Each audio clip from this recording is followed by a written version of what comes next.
You're listening to the Diginauts on the Good Talk Podcast Network. Coming up on this episode of the Diginauts. Of all places, Reddit is editing their own content and users' content. We're going to talk about whether human beings can go without work. And should we colonize Mars or should we colonize Titan? All that and more on today's Diginauts. Society, The future, morality, disruption, policy, humanity, innovation, technology, morality, the future, the law.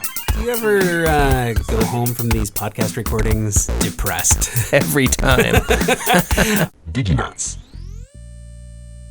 Greetings, mortals. I am Darren. I'm Eric. We are the Diginauts. Welcome to another episode of our Technology and Society podcast. We are very, very happy to have you here with us today. Our top of mind story today has to do with Reddit. It does. You know, it prides itself in being the place to basically cover anything. Almost anything goes, believe it or not. I believe it. I've seen it. I've read it. Yeah, no, I mean, you can absolutely go. I mean, their tagline, I don't know if it's official or not, right? It's the front page of the internet. Is that their official tagline or their unofficial? Either way, sort of their, you know. Their Google's do no evil. Yeah, but either way, exactly. That's kind of how they're known as, like, the place where you can go to find anything. There's a subreddit for darn near any interest you may have. Good or bad. Good or bad. Naughty or nice. And there's a, you can always go in and search. So it's definitely, one of the resources that's out there. Why is it in the news this week?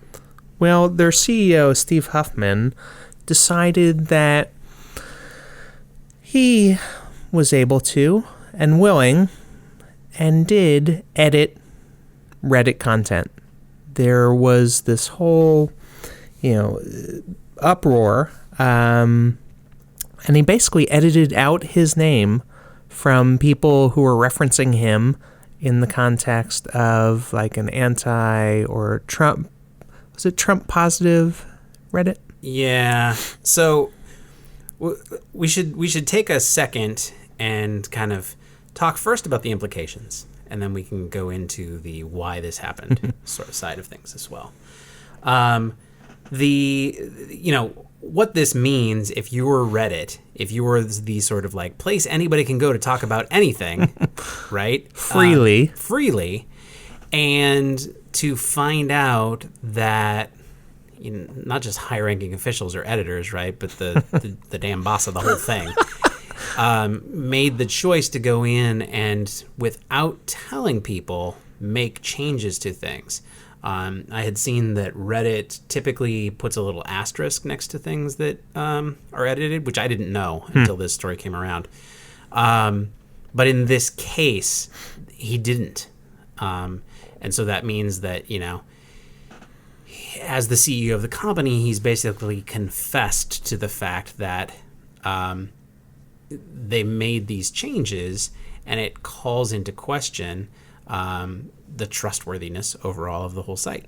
Right. And it's absolutely against their own policies. Right.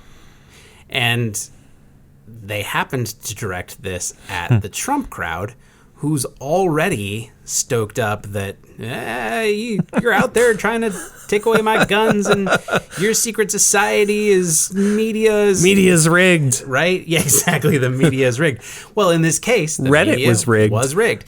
Now, it was the actions of one dude. Right. But the fact of the matter is that trust is theoretically betrayed. Yep. And now we've seen reactions before. So, for example, over on Twitter, when some of the Breitbart folks were going, what was the dude's name? I don't know how to say it anyway. Yiannopoulos, a.k.a. at Nero guy, his Breitbart editor, he got shut down essentially for harassment.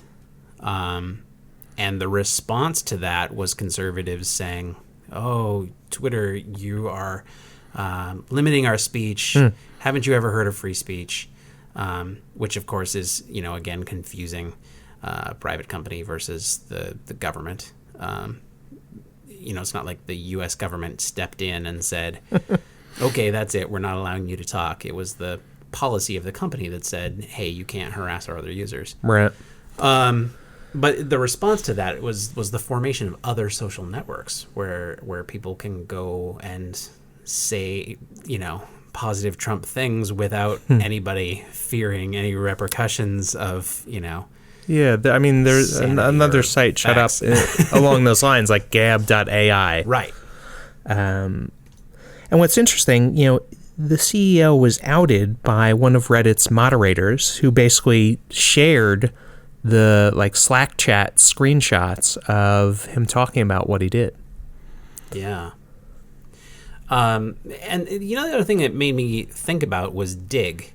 Because it wasn't so long ago, 6, 7, 8 years ago, where Reddit was the sort of little engine that could... Underground. Yeah, it wasn't something that was as nearly as well known, and Dig was everything. Right? Dig was the...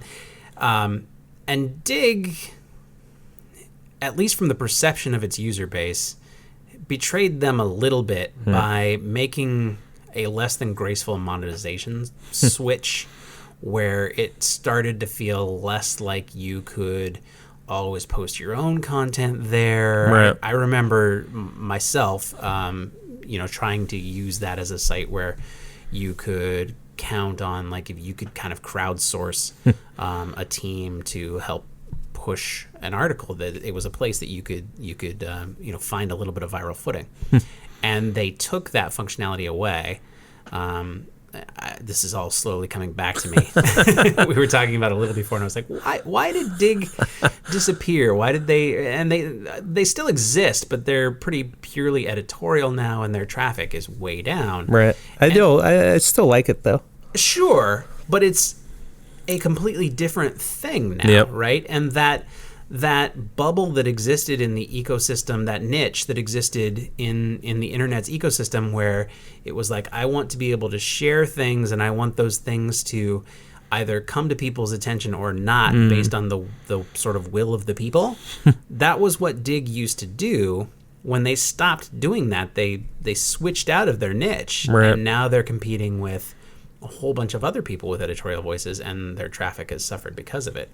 Reddit, on the other hand, was in that same niche, and when their competitor went away, if I can make it all sound like an ecological, as soon as there's no bears, the wolves do really well. Right. And that is, essentially what happened that brought Reddit to the forefront as this, as they call themselves, homepage of the internet. Homepage of the internet.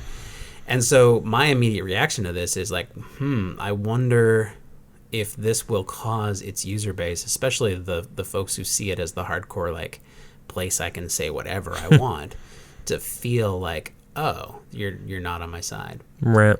Or if it's just going to be, kind of a conservative backlash. Okay, we're going to go off and have our own social networks, and we'll wind up seeing social media and the internet split in the way that news media have, where you can go to your channel of choice to reinforce your what you already think. Kind of like the echo chamber effect that we've been discussing in previous episodes. So it'll be interesting to see how this plays out, and to even see how much it becomes a story. Whether people will even realize that this has happened or not. Right. I wonder if they'd let us run an ad about our opinion and the podcast, and to get people's... Let's find out. There's only one way to find out. Now, are you a Reddit user? I'm looking away from the microphone. Occasionally. Let me say it back into the microphone. Are you a Reddit user? Occasionally. I find that candidly intriguing, but at the same time annoying to use. Yeah, for such a powerful site, the interface. It's worse than Craigslist, Craigslist has been working on their interface, actually, very slowly. No, absolutely. I enjoy their mobile app better than the web-based. Oh, I've never used that, actually. There used to be a whole bunch of third parties because they didn't have one, and now they have their own. Okay. Yeah, no, I see the power of the tool, and like if you can become a Reddit power user who is the first person to supply things, then you have influence in a way that you don't have, even in Twitter, right? Unless you're a Kardashian. But so like I get that side of it. I just exactly as you say, it's kind of hard to crack into that, and I'm not that interested in in some of these like side groups that have the big followings. And what's interesting, someone basically ported over the majority of the content on Reddit into Google's cloud database, and you can basically analyze it for any. Almost, you can query whatever you want to figure out like who's the biggest contributor in a given topic. What's the trending topics? Who's influential and whatnot. Big data gurus like yourself, yep. That sounds like a pretty powerful exactly way to inform brands and all that kind of stuff. So it's interesting to dig a little bit deeper into what was going on. Pun intended. Yeah. Dig with 1G a little bit deeper into the Steve Huffman and his frame of mind and what would cause a CEO to react in this kind of childish way. I mean, just it's a absolute loss of focus. He shouldn't be worrying about what content's on Reddit, to be incredibly honest, because they never have. Yeah, well, and that's the power of your organization, right? Like, if the whole point of what you do is to stand back and go for it, right? Then what you have done is you have invented something that runs itself. You have an internet perpetual motion machine. Good Lord. Don't kick it. Right. Right? But no one asked us. No, so what wound up happening, as I understand it, and this is another one of those places where the internet becomes its own beast and it becomes hard to understand. But his response was to say, hey, sorry about that. I made the switch. It was only going to be for a couple of hours. Like I think that's bullshit. Well, whether it's bullshit or not, it's like, even if that were true. It's like, oh, the dog ate my homework. Yeah, it does nothing to take away from to mitigate what you did, right? Like, either own it and be like, fuck you guys. Because what was happening, if you look into it further, is a bunch of Reddit users were going after him specifically. So he was, his response is, I'm sorry I did this. It was only meant to happen for a couple of hours. What he did was, all the people who were sending things to him, and then they were literally saying, fuck you. I forget what his handle is on Dig, but clearly it was aimed straight at him.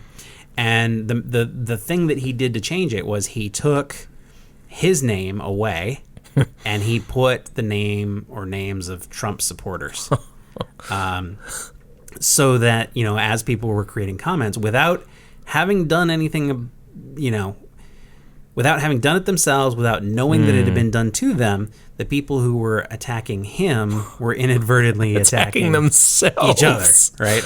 And their own interests.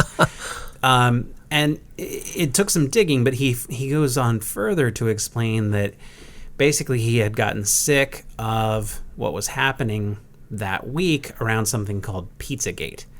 And the idea is that there was a subreddit started, and it created a fake news story. Now, here's the part where I have to be like, was it really fake news? Well, yeah, probably. It's an invented conspiracy, and allegedly invented, I guess. But Snopes has debunked it. The Washington Post and New York Times ran stories saying, by the way, this news item isn't true, which is interesting because that's fanning the flames of, like, if you're a New York Times reader, you never heard of it to begin with, except to hear that it's not true, which only propagates it further, right? But the idea...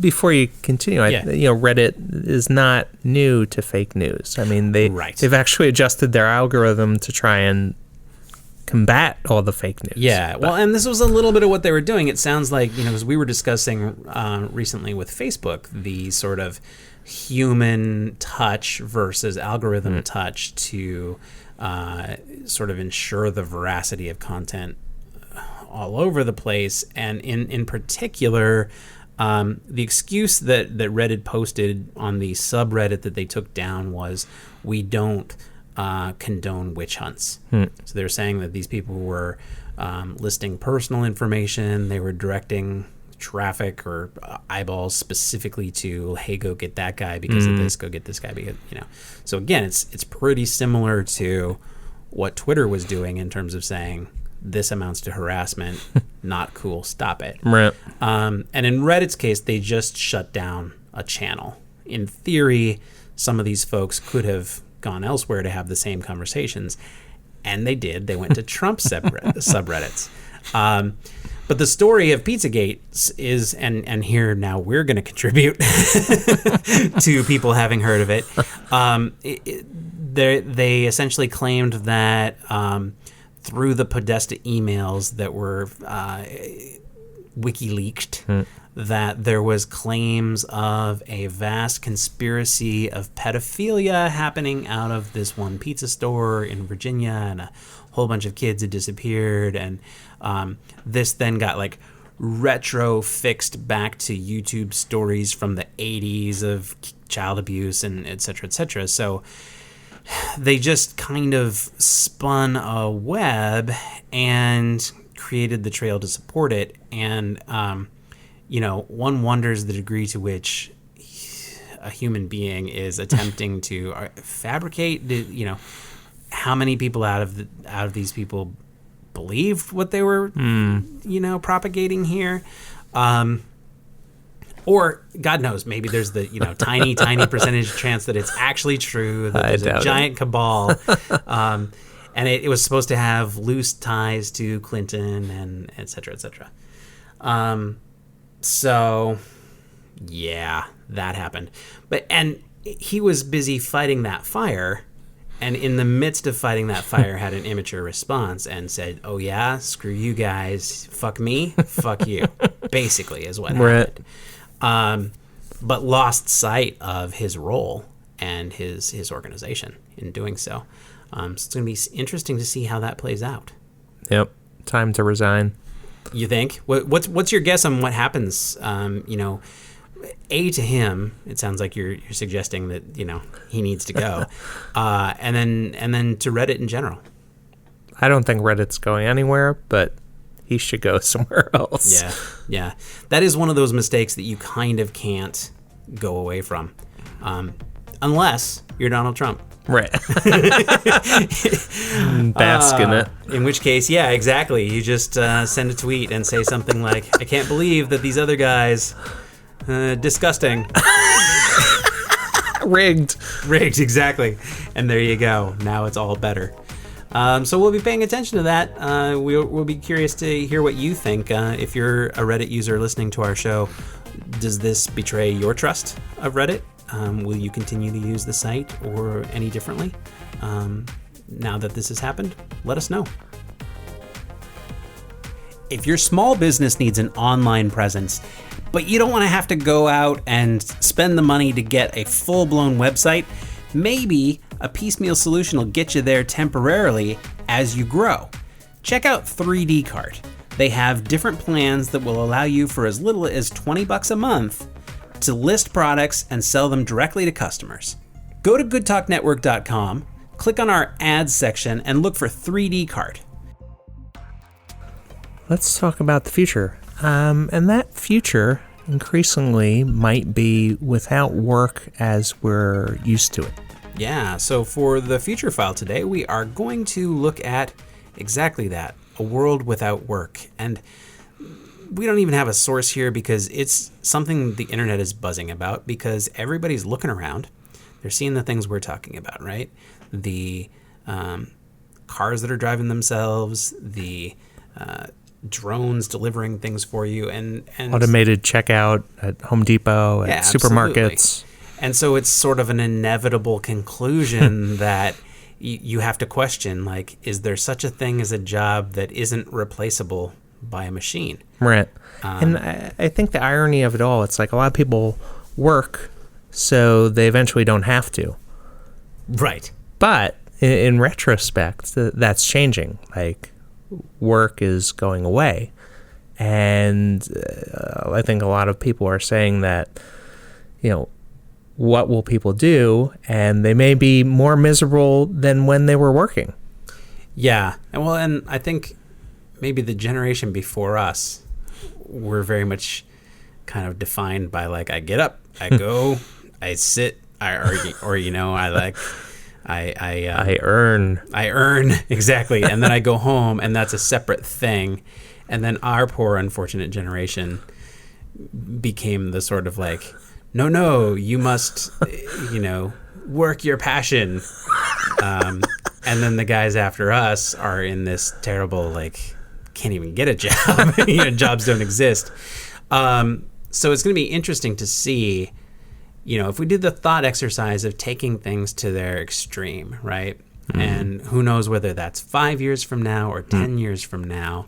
But if we put everybody out of work, let's say 10 years, 50 years from now, whatever. Maybe. But it stands to reason that if we think through all of the things that we currently need a human being to do, every place that you're pulling a lever or typing something out or whatever. Filling boxes at Amazon.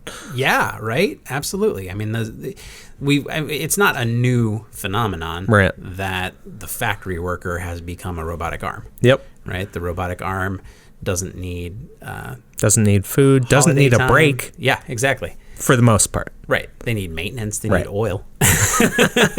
But oil is cheaper than major medical. Yep. So it's easy to understand the sort of underlying. And now what's happening is that in the 21st century, we can watch this happening to kind of everything, right? Like we were talking last week about library books, where you don't need to go talk to the librarian to check out your books. You just drop a stack of books on the desk, and everything checks out itself. Right. Or grocery stores, you brought up that example. If Amazon truly has little drones that deliver products to us, right, then the people, that might conceivably become an automated process all the way from the manufacture of the product to the delivery of the product to the Amazon warehouse, right, to the shelving of that product inside the warehouse. Then you order it online. The system then sends commands to the robots who, go get the product, and then they load it on the drones. The drones show up at your doorstep. I assume, I don't know, they text you? Do they use a laser to hit the doorbell? Ding dong.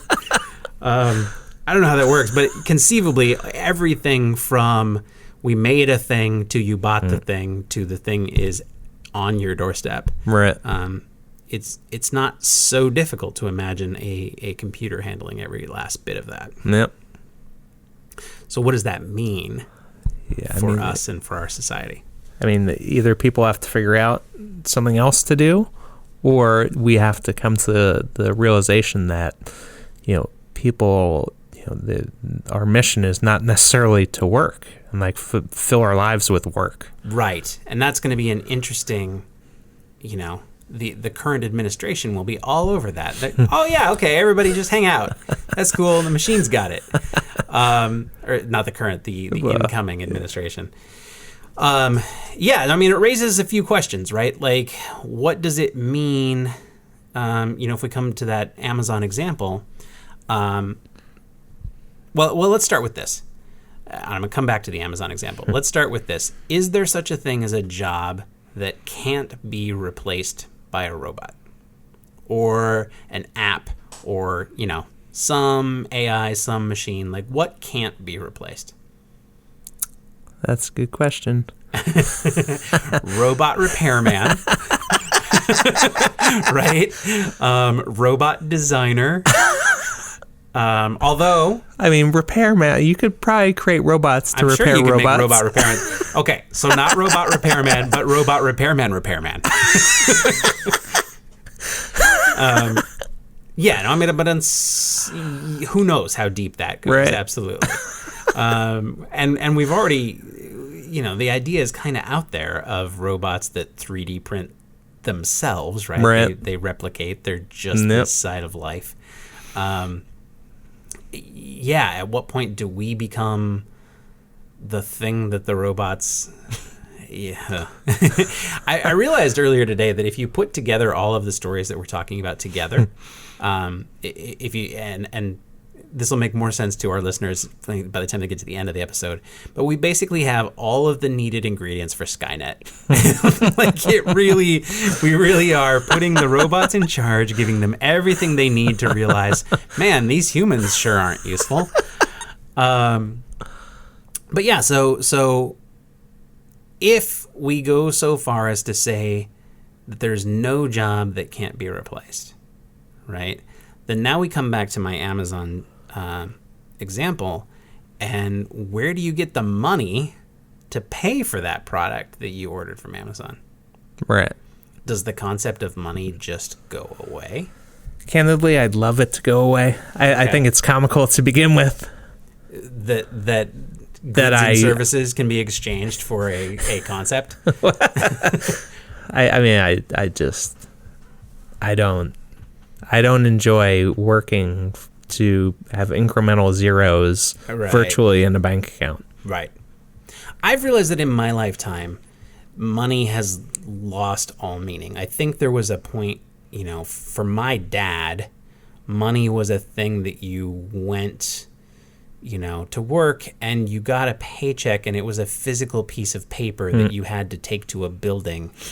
At the bare minimum, like, you probably turned that paper into some more paper and some little round circles of metal, right?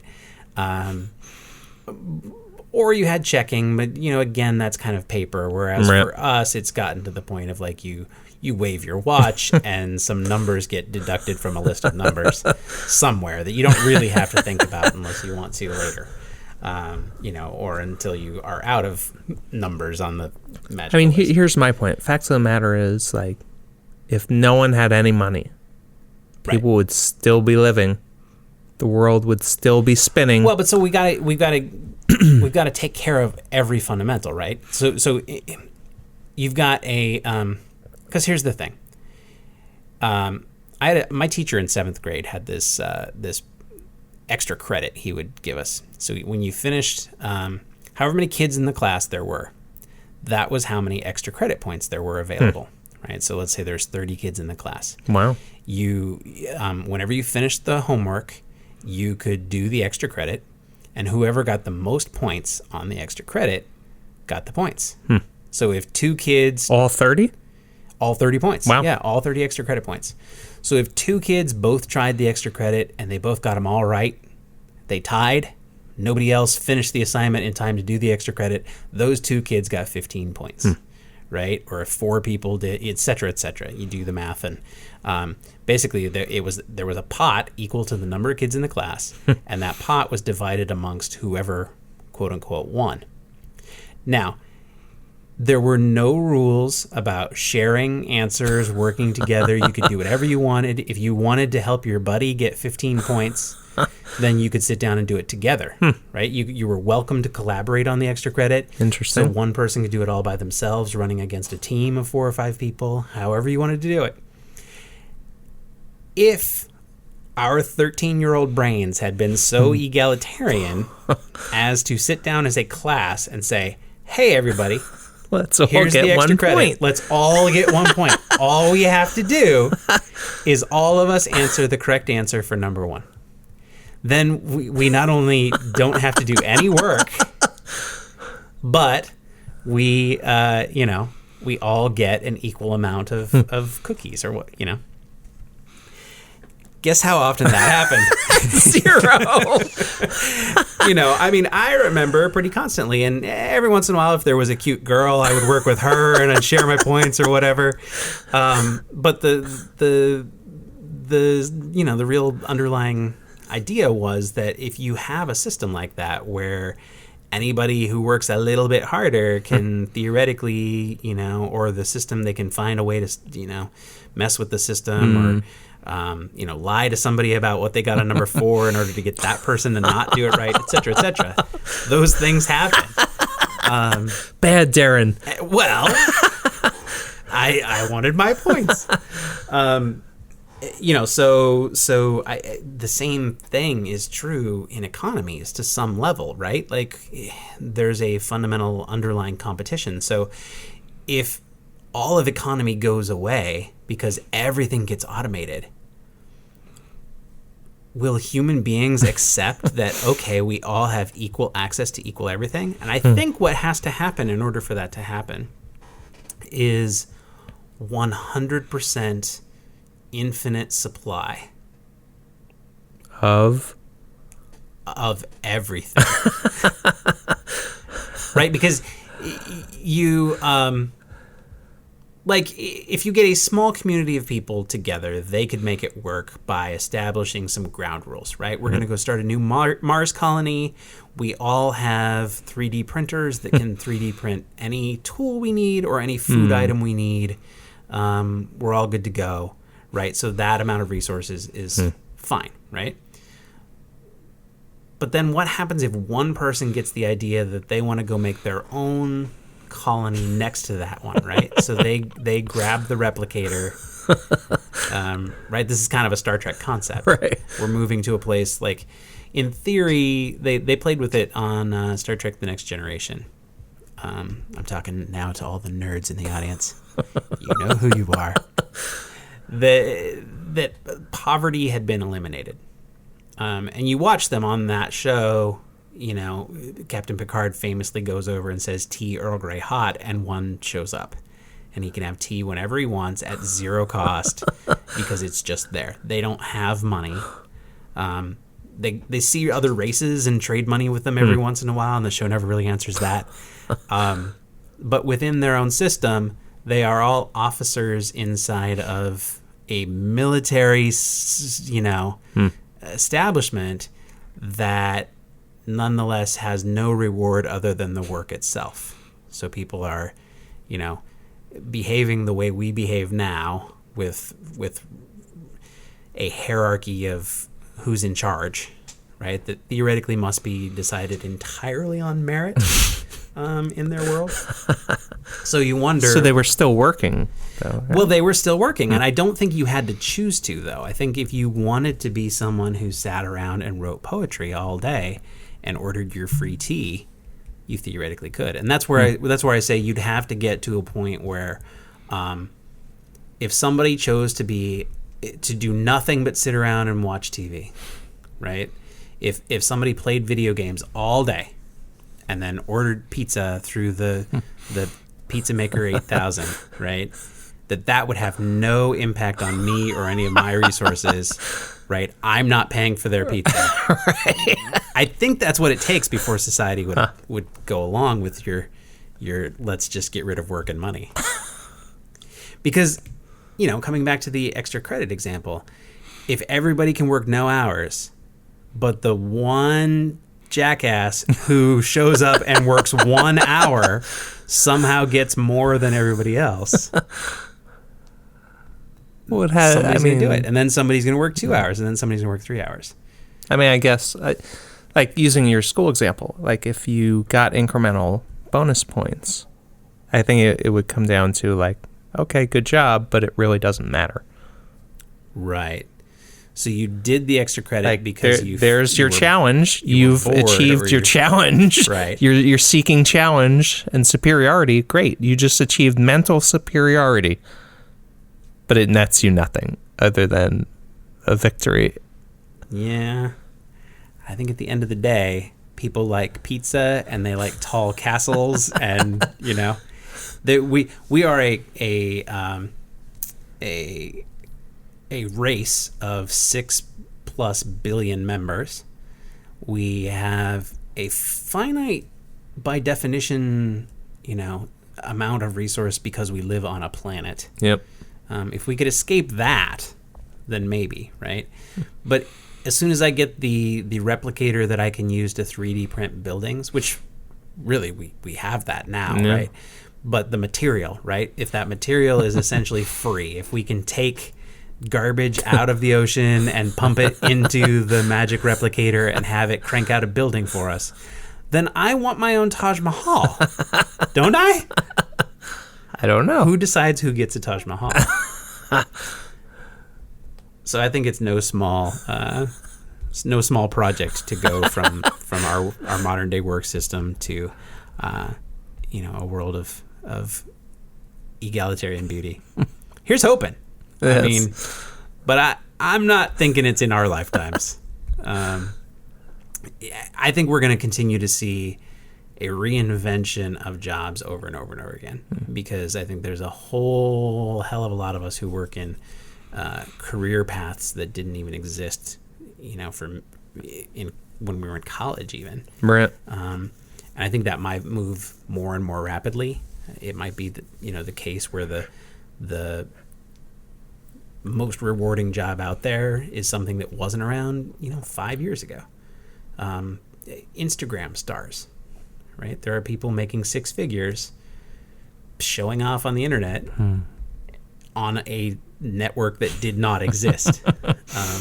So I think that's going to continue to happen, probably at an ever increasing pace. And then there'll be a lot of wars and then explosions and we'll wind up on another planet. I don't know. We'll have to wait and see. What does the future hold? Hi there, person listening to this podcast. Do you know what I need from you? I need you to go to iTunes right now. Give us a nice review. Pure and simple. Help us reach other folks who are interested in the kind of content we're providing. We really appreciate it. It absolutely is the number one thing that you could do to help us out. Please take a second right now, head over to iTunes, leave a nice rating, give us, 4 or 5 stars. Segment 3, today on the Diginauts, we're going to do something we call Most Disruptive. And the way this works is on the last episode of each month, at least on months when we remember, we each bring a story to the table that we consider the most disruptive in terms of changing the way human beings do what we do. What's going to impact the landscape of technology and society the most that happened in this last month. We each have one to bring to you, our listeners. You can let us know which you think is the most disruptive. Mine is the story of SpaceX. Now, this is one of Elon Musk's companies. This is the folks who are attempting to colonize, the whole solar system. More on that in a bit. But as a private space company, they have undertaken the endeavor to build us an internet in space, or at least internet providers. They filed with the FCC to launch 4,425 satellites into space and use those to surround the Earth with a network that can provide us internet. And that internet is supposed to be a good site faster than what we have now. So faster than what Google and Facebook have done. Well, so if you saw the Google attempt, right, they were they went from fiber to now shifting to wireless. Yeah. They've kind of, I feel like Google's at sort of like a, whoops, wait a minute, in their project. We were hearing about Google Fiber, and that was going to be everywhere, and I don't know if there's a technology upgrade to what wireless is capable of or whatnot, but the sort of terrestrial seems to have hit a little bit of a limit. So SpaceX is attempting to deploy all these satellites. They're going to start with the U.S. providing broadband. And once they've got it fully optimized, the idea is that they hope to be able to provide high bandwidth, low latency broadband. They're talking at a rate of 1 gigabit per second per user. which that's intense. So it's like a couple hundred times faster than what you're getting for average internet speed as of like last year. Wow. So, in terms of disruption, if we all had, I don't know if I can call it free internet, this may be how they intend to fund their colonizing of the solar system, is by giving us a small fee. But I would assume that would be at a lower price point, if it's basically in the sky. And they're probably testing their launching systems. We're going to put 4,000 satellites into orbit. How better to test out our rockets, right?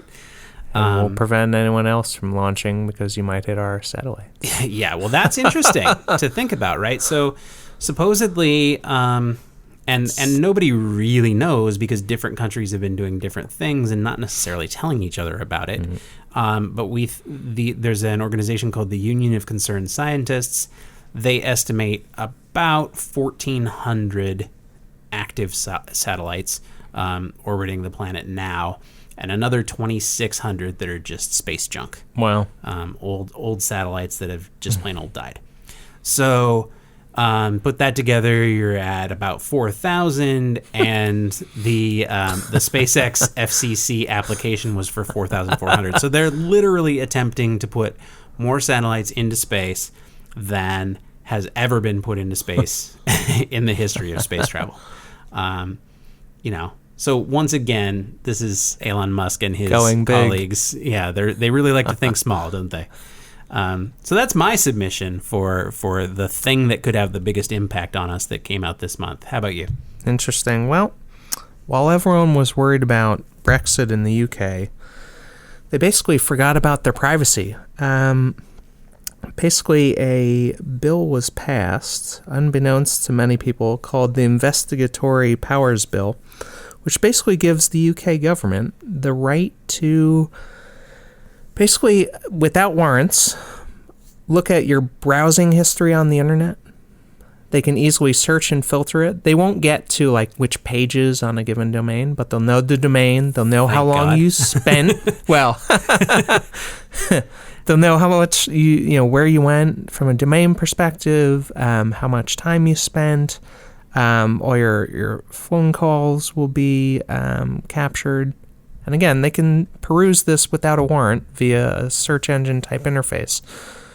So this is similar. We talked a little bit about the fact that AT&T had been selling this kind of capability to the U.S. government, and it may or may not have stopped. It probably stopped, we think. But it sounds like this is being adopted wholesale in the UK. Exactly. And they're basically paying the ISPs to store this type of information. Let's see how well they do that. But still, I think it's huge. I mean, it sets a precedent for countries to basically do this on their own in unison.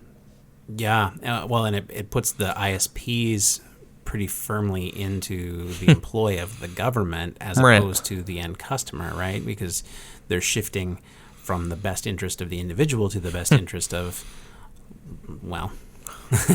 best interest may be a strong term here, the best interest of the society, of the country. At least that's the theory. I think there would be some philosophers who would argue otherwise.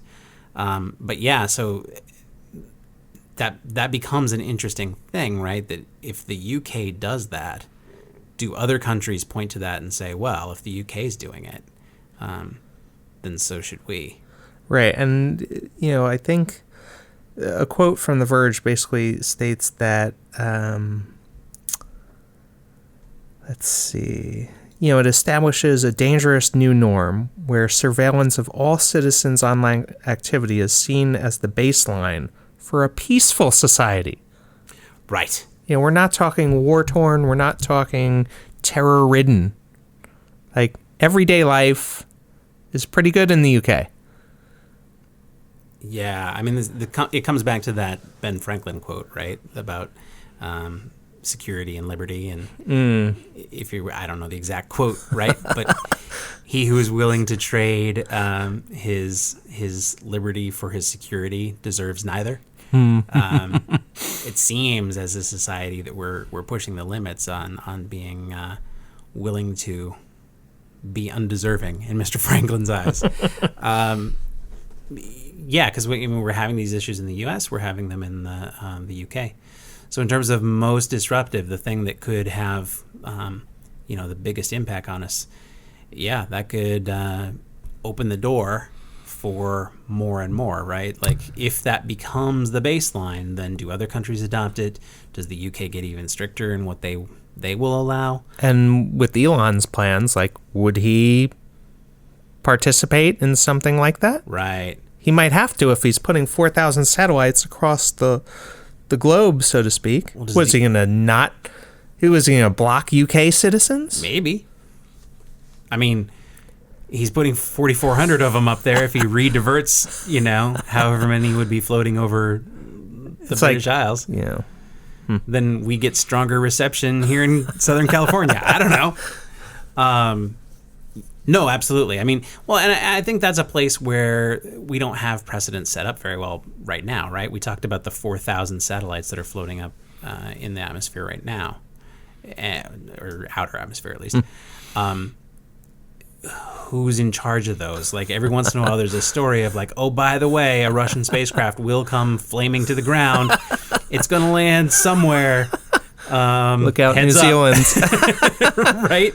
So, as we put more and more things into space, is that now SpaceX's responsibility to be in charge of where they're getting their stuff? And can the UK impose laws on an American company that's providing worldwide internet service, et cetera, et cetera? It's these stories are definitely going to ask more questions than they're going to answer.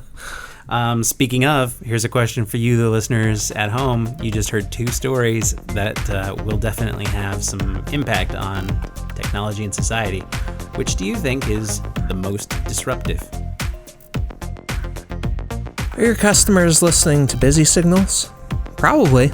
That's why you need something like Grasshopper, where you can put your phone system on the internet. Deploy incremental numbers, extensions rather easily. If you want to learn more, go to goodtalknetwork.com/ads and look for the Grasshopper. Hey, Eric, do you ever go home from these podcast recordings like depressed? Every time. So we're in segment 4, which, if for those who are faithful listeners, I've been pushing segment 4, Let's Dig Some More, as the segment title, and I'm gonna stick to that. Just you wait. But one of the things is one of the topics that we've been talking about a lot is global climate change, and there's sort of always something that you could dig some more on with climate change, because every damn week there's another story of how we're all gonna die, basically. So, the quick scan for the stories we wanted to talk about this week, I saw the Google Earth time lapse lets you see climate change clearer than ever story. There was, a story out this week about how the massive die-off in the Great Barrier Reef bleaching has reached like epic new record levels. So if every time we dig some more, all we did was relay stories. We're digging our graves. Right? Yeah, exactly. Dig some more. We're digging our anxiety-driven graves and just telling our audience nothing more than, by the way, humans are fucking things up even harder now. So, today we're introducing a new segment. It's called Hope for Humanity.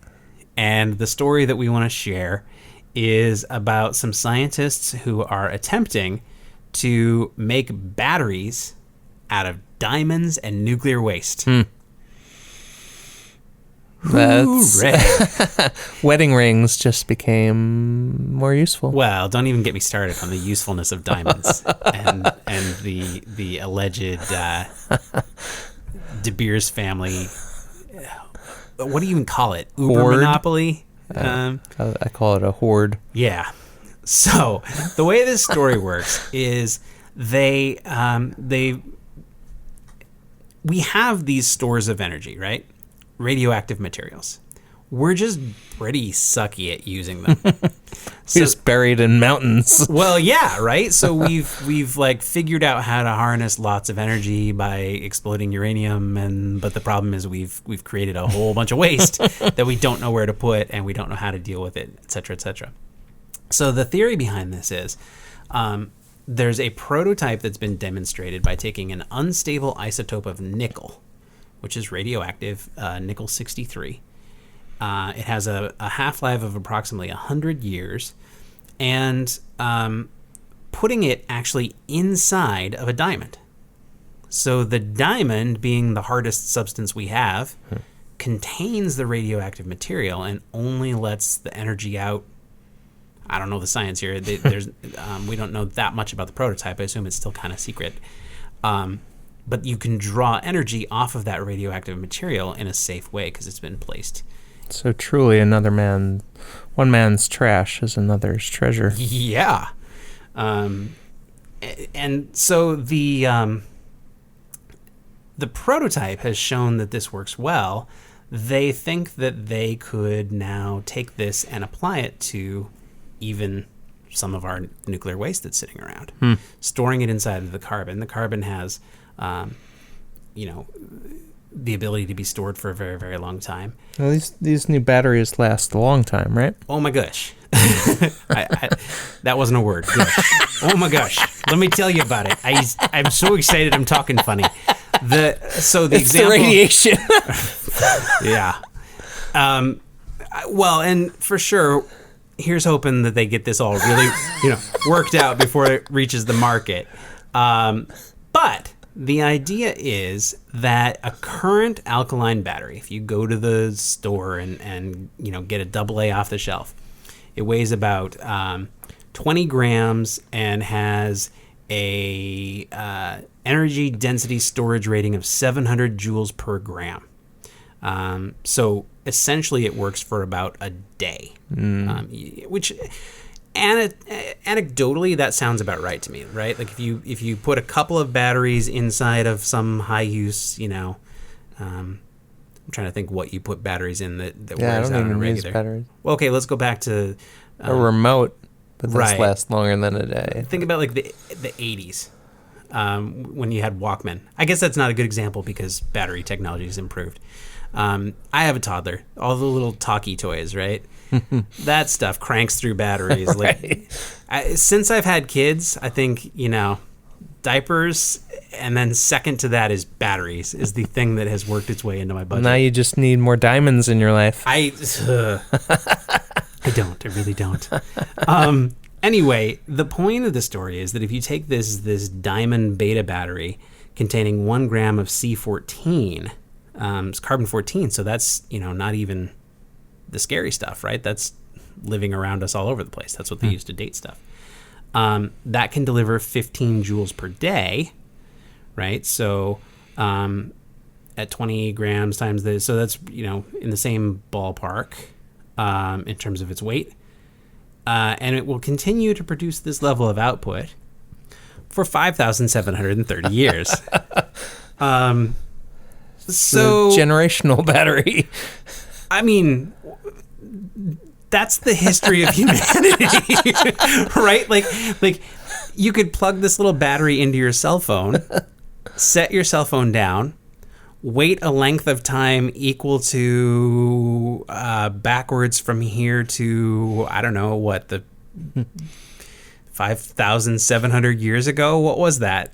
It was 3,000 BC, a long, long time ago, right?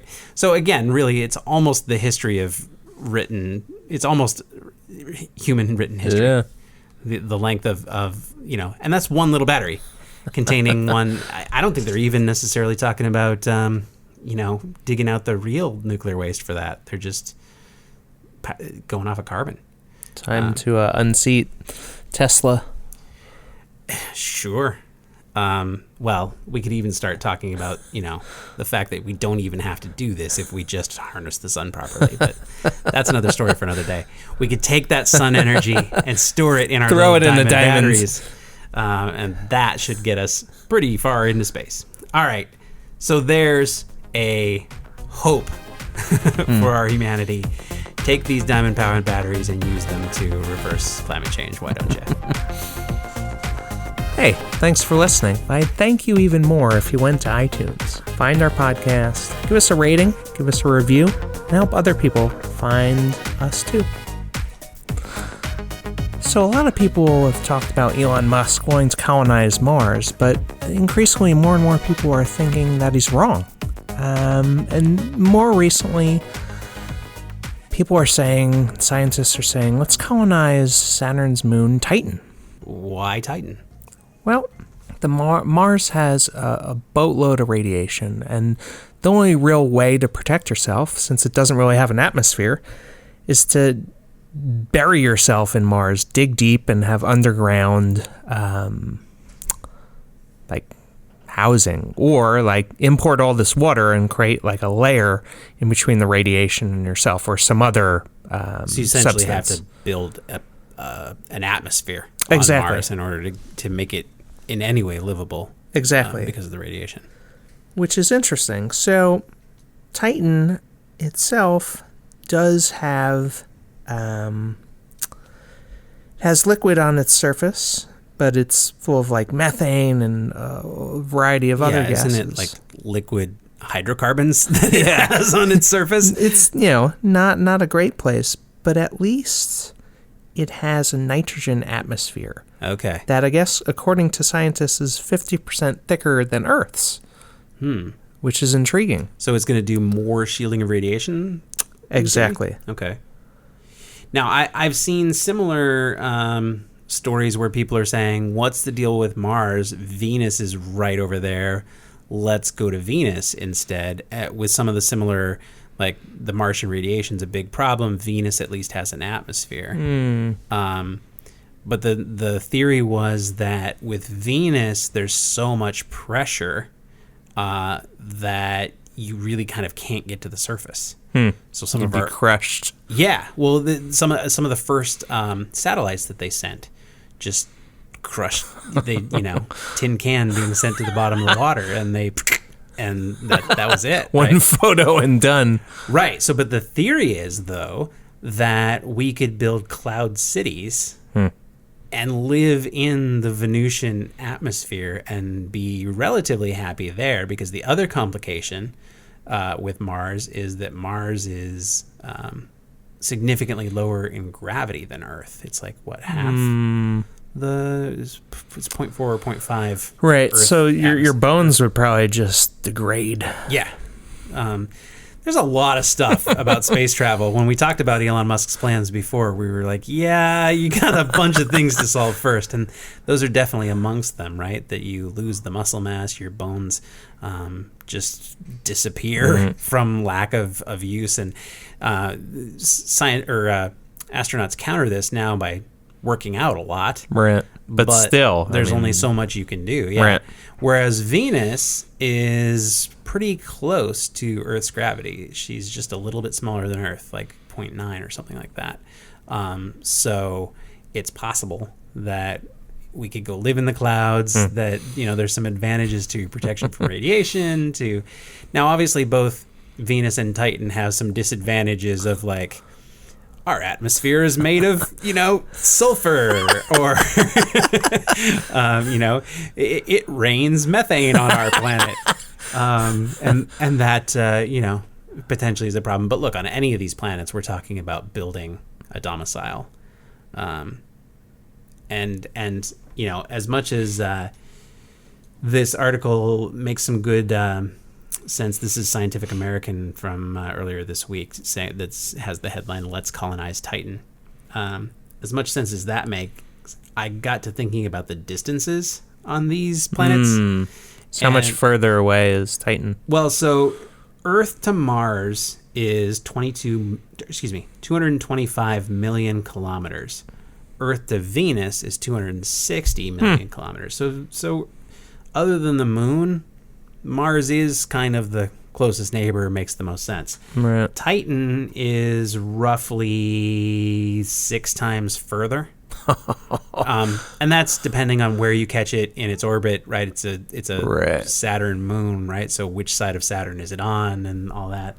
So it's roughly 6 times longer. They already think that the trip to Mars is going to be somewhere in the neighborhood of, Close to a year, no? well, longer than that, depending on well. who you believe. 6 months to travel, another 6 to travel back. But you'd have to stay there and for almost 2 years before the planets align in such a way that you can even come back, right? Because you go to Mars, and then meanwhile, Earth is making its trip around the sun, Mars is making its trip around the sun. So if you ever wanted to go to Mars and come back, you would have to make the 6-month trip, spend that time out there, and then make the 6-month trip back. Now, Titan is 6 times further than that, right? So, Wow. So, yeah, I get their point. Yeah, let's go colonize Titan. Why don't you go for it? However, all of these things have some downsides that got some quirks that have to get worked out before. This is called a gap year. Exactly. And that's time that you're just floating around in space with nothing to do except Well, hey, ride your little could have bicycle internet and with hope. all the Yeah, maybe so. Maybe they'll just kind of leave a trail of satellites behind them. That's not a bad idea, actually. Why not? That's interesting. Just patented. Prior art. TM. All right, so we want to know, what's your take? Where should we go first in the solar system? Where should we prioritize? Let us know. On Twitter, I am Digital Darren. And I'm at eFader. And you can call us 323-686-8255. Or, if you haven't heard us say this before, go to iTunes. Go to the iTunes store and give us a rating. We definitely appreciate it. It's super important for a growing podcast. We look forward to hearing from you. We appreciate you checking in to today's episode, and we'll be back next week. Good talk.